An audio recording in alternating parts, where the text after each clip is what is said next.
ગુજરાતી નિબંધ નવલિકા નવલકથા તેમજ બાળ સાહિત્યના અગ્રણી લેખિકા વિનોદિની નીલકંઠનો જન્મ અમદાવાદમાં થયો હતો.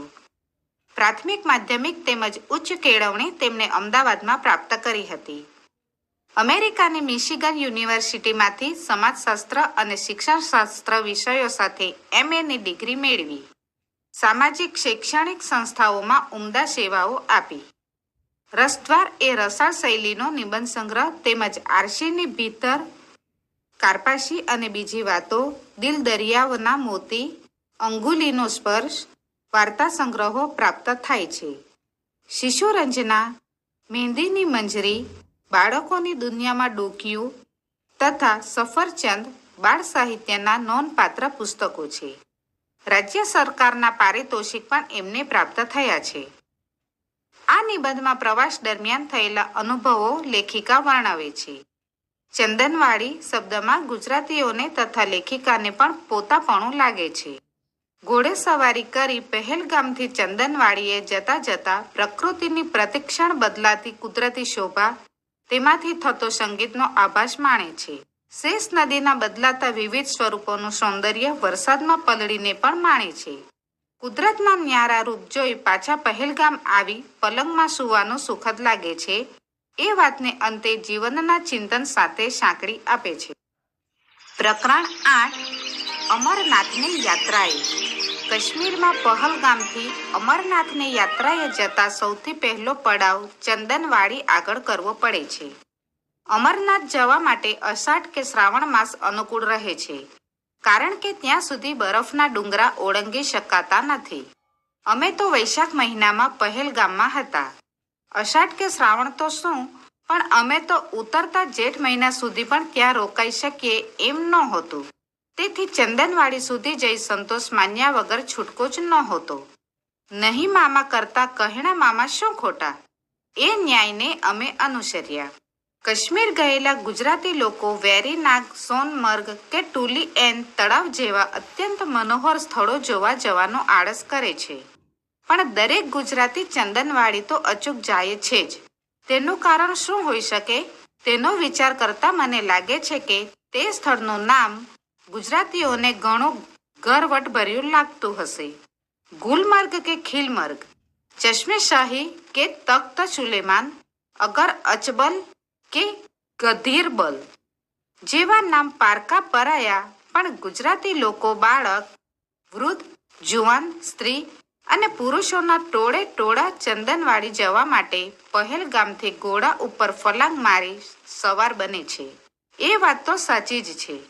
મારી રંજના બહુ નાની હોવાથી અમે રસ્તે હજી ઘણો બરફ ખડકાયેલો અને કેટલેક સ્થળે માર્ગ જરા વિકટ હોવાનું સાંભળ્યાથી એને ચંદનવાડી લઈ જવી નહોતી. તેથી અમારા બેમાંથી એકે તો તેની પાસે રહેવું જ પડે.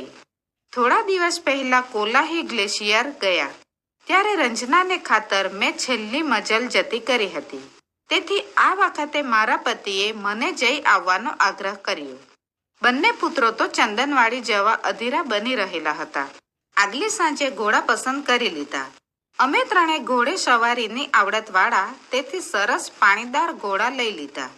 હોટેલના વ્યવસ્થાપકને અમારા બપોરી ખાણાનું ભાથું બાંધી આપવા વર્દી આપી હતી.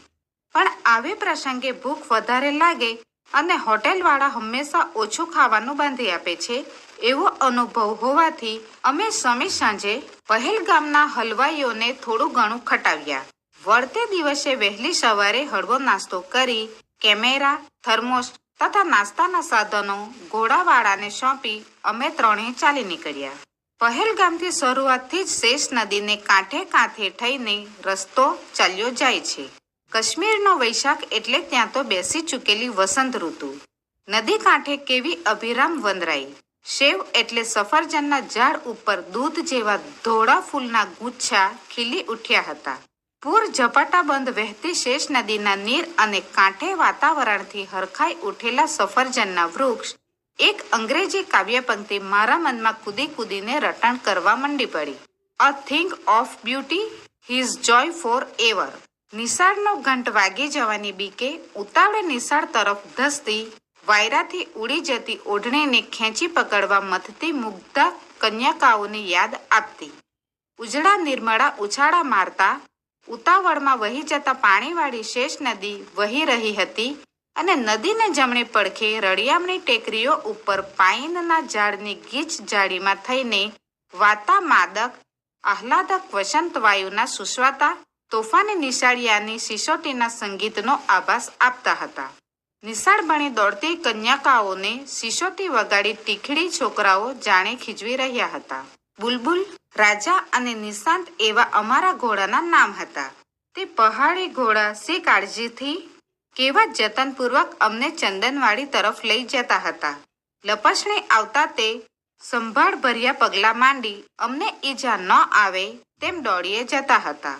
પહોળો માર્ગ આવતા ત્રણેય ઘોડા એક હરોળમાં ચલાવી શકાતા અને વળી સાંકડી કેડી આવતી ત્યારે અમે ત્રણેય એક પાછળ એક ચાલી માર્ગ કાપતા હતા. ત્યાં અમારા જેવી જે માતા તથા 2 પુત્રોની ત્રિપુટીનો ભેટો થઈ ગયો.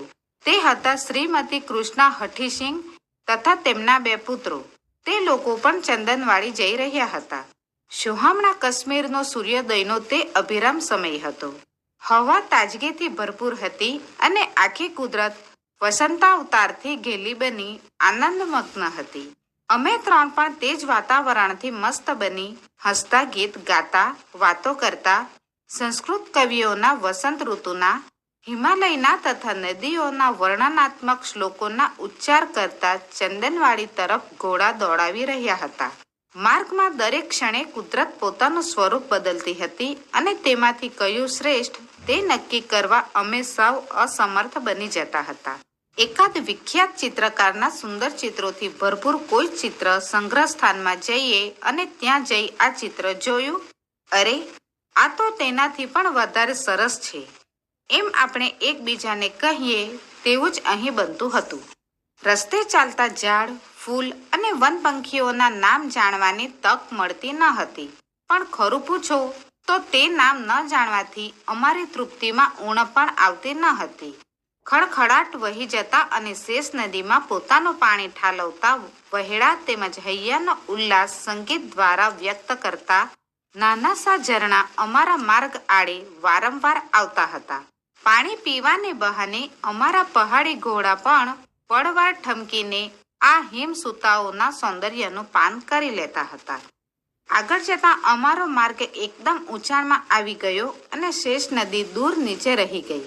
બરફ ઉપર થઈને વારંવાર પસાર થવું પડતું હતું. બરફ અગર સુશોભિત વનરાજીથી વિરાજમાન ઊંચા નીચા શિખર ચોપાસ નજરે પડ્યા કરતા હતા. ત્યાં અરે એકાએક આ કેવું નજરે ચડ્યું! તાજુબ બનીને જાણે સંકેત કરી ન મૂક્યો હોય તેમ અમે ત્રણે એકે સામટા ઘોડા થંભાવી ઊભા રહી ગયા. ઊંચા પહાડ ઉપરની વાંકી ચૂકી અને સાંકડી પગદંડી ઉપરથી અમારો માર્ગ ચાલ્યો જતો હતો. નીચે ઊંડાણમાં ખડકો ઉપરથી કૂદકા મારતી, કોઈક વાર વધુ ઊંચેથી ભૂસકા મારતી, ઉતાવળે દોડતી, નાચતી, ગાતી અને હસતી ઉન્માદીની તરંગવતી શેષ નદી જાણે મુગ્ધત્વ અને યૌવનની અધવચ્ચે ઊભેલી વનની મધુશ્રી જેવી ભાસતી હતી. ત્યાં આ કેવું તેનું અજબનું રૂપાંતર! અમારે જમણે હાથે માઇલો સુધી ઘણું વિસ્તૃત એવું તદ્દન સપાટ લીલુંછમ મેદાન હતું. તેનું નામ હરઘન. હરઘનના મેદાનમાંથી ડાહી, ઠાવકી, શાણી અને ઠરેલ શેષ નદી પહોળે પટે શાંતિથી વહી જતી. ઉગાડું માથું અને ઉડતી ઓઢણીવાળી તોફાની કન્યકા પિતાનું ઘર છોડી સાસરે આવતા વિનમ્ર બની માથે સાડલો ઓઢી છેડો ઠીકઠાક રાખી જાણે ગંભીર અને ભારેખમ બની ગઈ હતી. નદીને કાંઠે અસંખ્ય ફૂલ ખીલી ઉઠ્યા હતા. તે સ્થળેથી ખસવાનું અમને મન થતું ન હતું. કેમેરાથી તસવીર ખેંચી એ અજોડ સૌંદર્યને કચકડાને ફિલ્મ ઉપર જકડી લેવાનો મિથ્યા પ્રયાસ કરવામાં મારા સુકુમાર તથા જગદીપ ગૂંથાયા. હરગનના તે મેદાન ઉપર તંબુ તાણીને વસવાટ કરવાની શક્યતા વિશે અમે ખૂબ હવાઈ કિલ્લા બાંધ્યા. અમારા 5માંથી 2 જણને આ અલૌકિક શોભાભર્યું દ્રશ્ય જોવાનું રહી ગયું. તેથી અમે ત્રણે ઘણો જીવ બાળ્યો.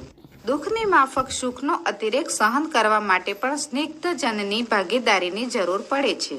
અંગુલીના સ્પર્શ વડે કોઈ આપણને ઊંઘમાંથી જગાડે તેમ વરસાદના ફોરાએ હરગનના મેદાનની શોભા નિહાળવામાં તલ્લીન બનેલા અમને જાગૃત કર્યા અને ઝરમરતા વરસાદને ઝીલતા અમે ચંદનવાડી ભણી ઉતાવળે જવા ઘોડાને એડી મારી.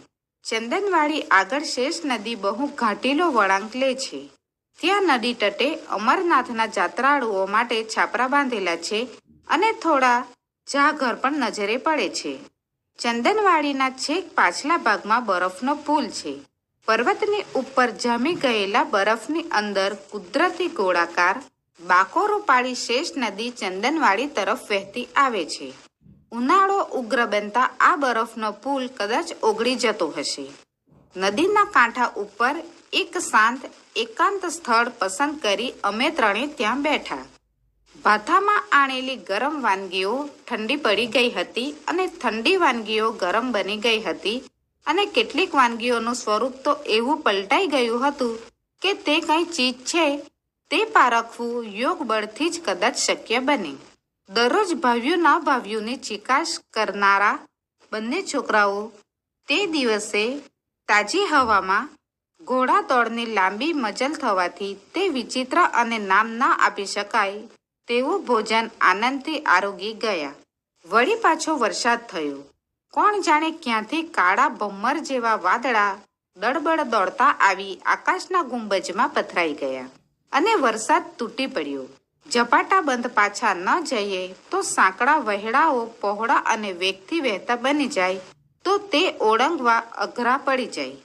વળી પહાડના ઉભળક ઢોળાવમાંથી કોરી કાઢેલી પગથીઓ સાંકડી અને લપસણી બની જાય તો ઘોડાના પગ સરી જવાનો પણ સંભવ તો ખરો જ.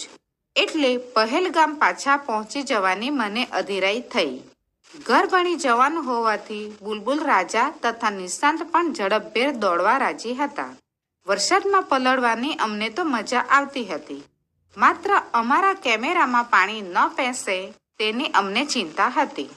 જેને અમે ઝરણાને સ્વરૂપે જોયા હતા તે થોડા કલાકમાં ધસમસ વહેતી નદીઓના રૂપમાં પલટાઈ ગયા હતા. હરગનનું પથરાયેલું વિશાળ મેદાન પણ રૂપ પલટો કરી બેઠું હતું. આ વખતે અમે શેષ નદીના પ્રવાહની સાથે સાથે જતા હતા. વરસાદ જેવો સમાન ધર્મ ભેરું મળી જવાથી શેષ નદી જાણે વધુ ઉલ્લાસવંતી બની ગઈ હતી. મારતે ઘોડે અને ધોધમાર વરસતે વરસાદે અમે પહેલગામ પહોંચ્યા ત્યારે અમારા શરીર ઉપર એક તસુ જગા પણ કોરી રહી ન હતી. નવી જગ્યાઓ જોવામાં કુદરતના ન્યારા રૂપ ભાળવાના ઉમંગમાં થાક નહોતો લાગ્યો. પણ પહેલગામ આવ્યા પછી કપડાં બદલી ગરમા ગરમ કોફી પીને ઓઢી પોઢીને પલંગમાં સૂઈ જવાનું બહુ સુખદ લાગ્યું. જીવનનો પણ એ જ પ્રકારનો અંત છે ને.